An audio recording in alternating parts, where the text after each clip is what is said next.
The studio is silent, save for the low, electric hum that has become the planet's secular prayer. It is 3 in the morning. Outside, a city sleeps under a sodium haze, but here, a single pool of light illuminates a desk. On one side lies a sheet of heavy tooth-marked paper, its surface smudged with the soft grey dust of a graphite pencil. A half-finished sketch, the beginnings of a logo, breathes there. Its lines hesitant but alive, each one a record of a thought, a doubt, a decision. On the other side of the desk, a screen glows. It is dark, immaculate, a perfect black mirror, and in that mirror, something is waiting to be born. This is the scene of a quiet conflict, a confrontation not of armies but of architectures, of philosophies. It is the locus of the defining creative question of our age, the showdown between the hand and the algorithm, between traditional design and its strange, new generative progeny. We are told this is a battle for efficiency, for market share, for the future of creative careers. But that is a misdirection, a story too small for the stage on which it is set. The real confrontation is for something far more elemental. It is a struggle over the nature of the void itself, the blank page, the empty canvas, the silent moment before creation, and who, or what, has the right to fill it. The machine's opening gambit is a spectacle of impossible velocity.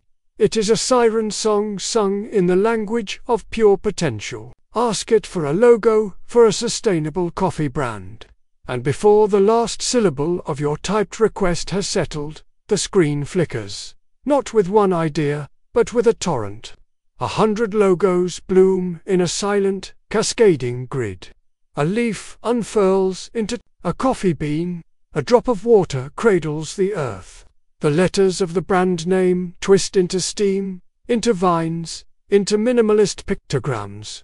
The process, which for a human designer involves hours of research, sketching, and slow, painstaking refinement, is compressed into a moment of pure, frictionless generation. It is not iteration.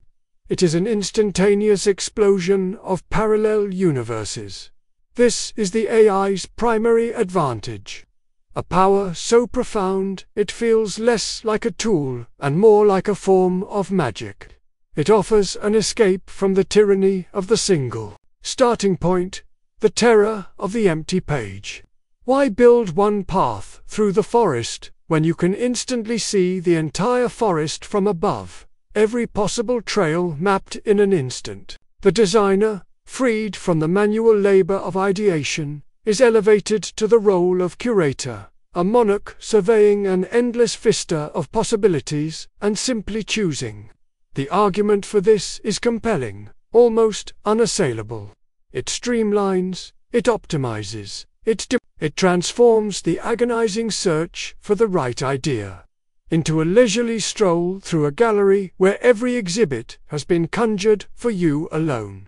But is a choice the same as a creation? A quiet counter-argument begins to form, not in a shout, but in the subtle discontent of the soul. Watching the machine work is like witnessing a river flow with dazzling speed. It is mesmerizing.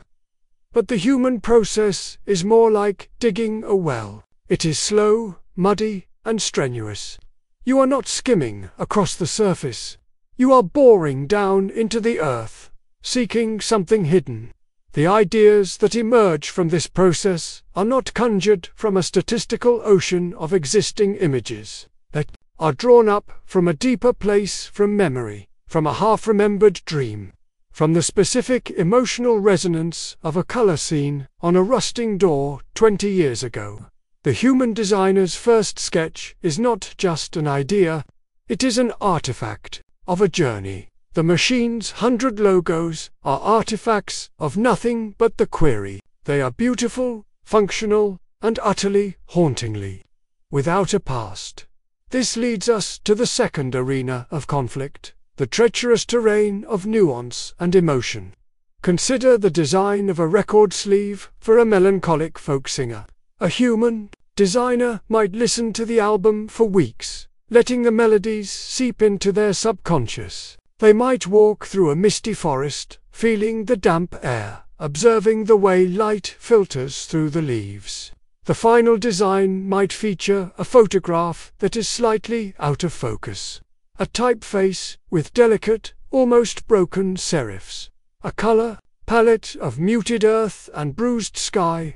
Every choice is imbued with a specific, felt emotion. The design does not simply represent sadness, it is a vessel for it.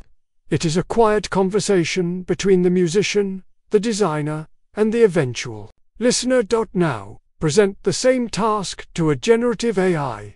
It will access its vast repository of knowledge. It understands the semiotics of melancholy, muted colors, soft focus, solitary figures, autumnal landscapes. It can generate a technically perfect image that ticks every box. It might even be beautiful. But it is an assemblage of a sophisticated echo of emotions it has never felt. The AI has studied 1 million love letters but has never been in love. It has analyzed the brushstrokes of every tragic painting but has never known despair. Its work is a flawless imitation of a soul, a ghost of meaning.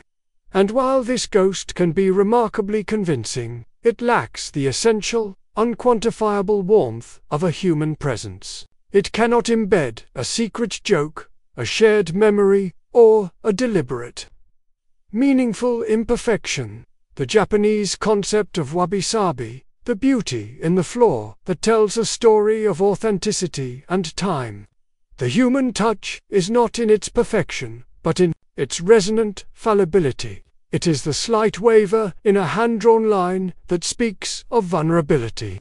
The fingerprint left in the clay that says, "I was here." So, must one vanquish the other?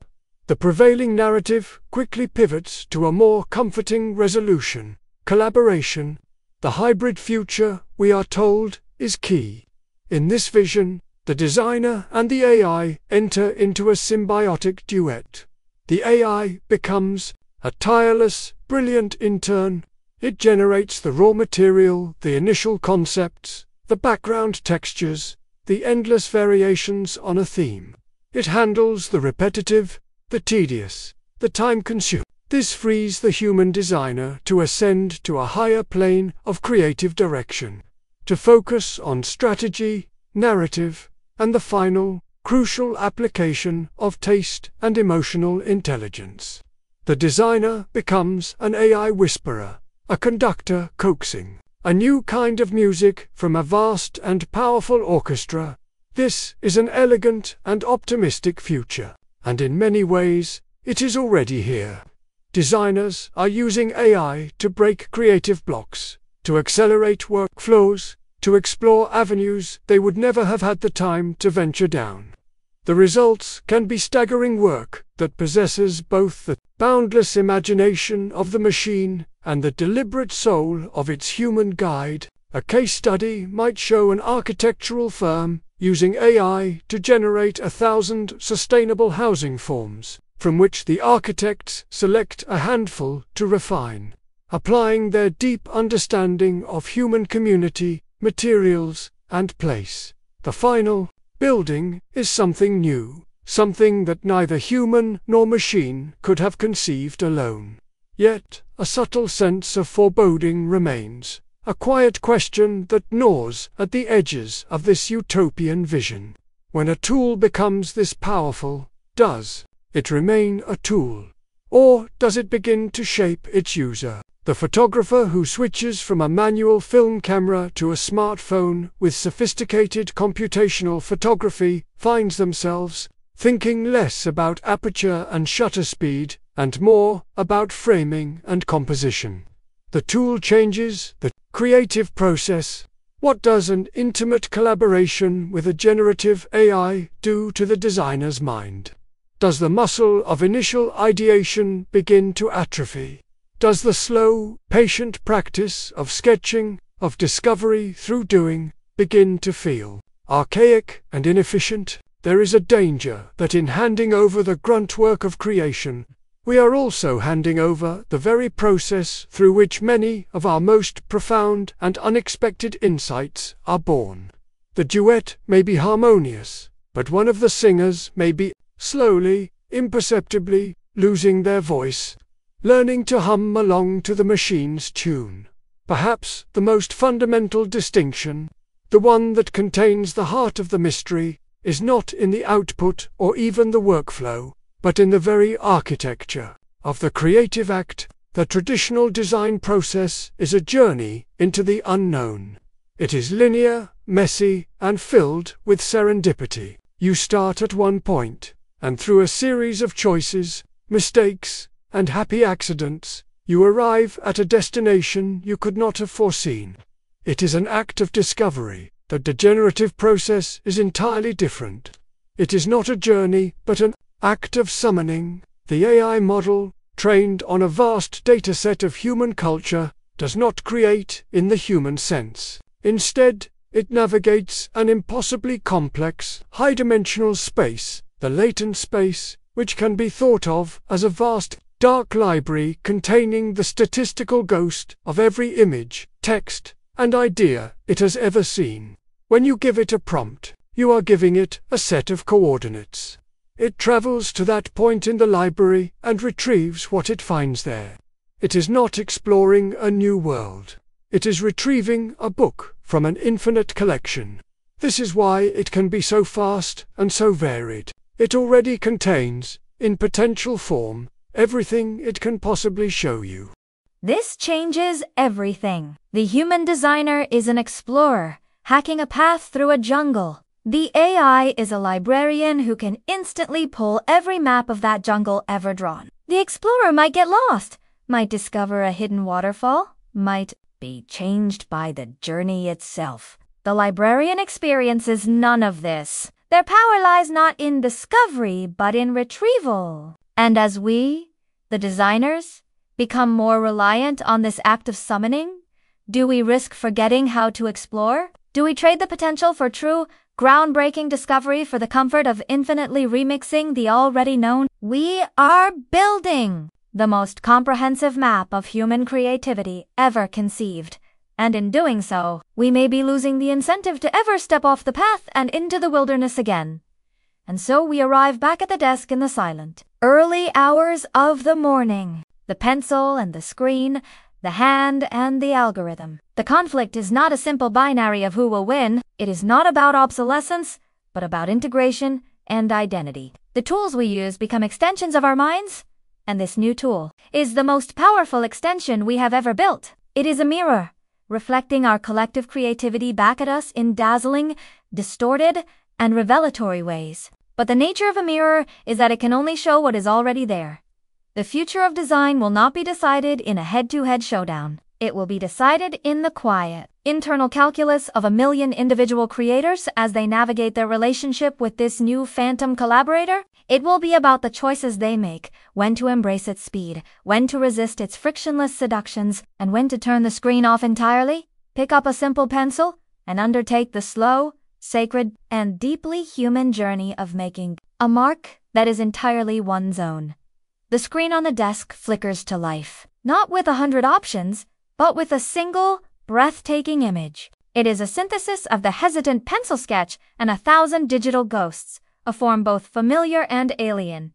It is perfect. It is beautiful. And as the designer stares into its luminous depths, a final, haunting question hangs in the silent air.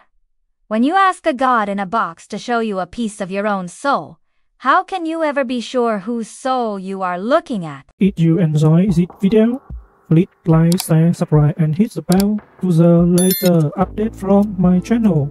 Thank you for watching till the end and see you in the next video.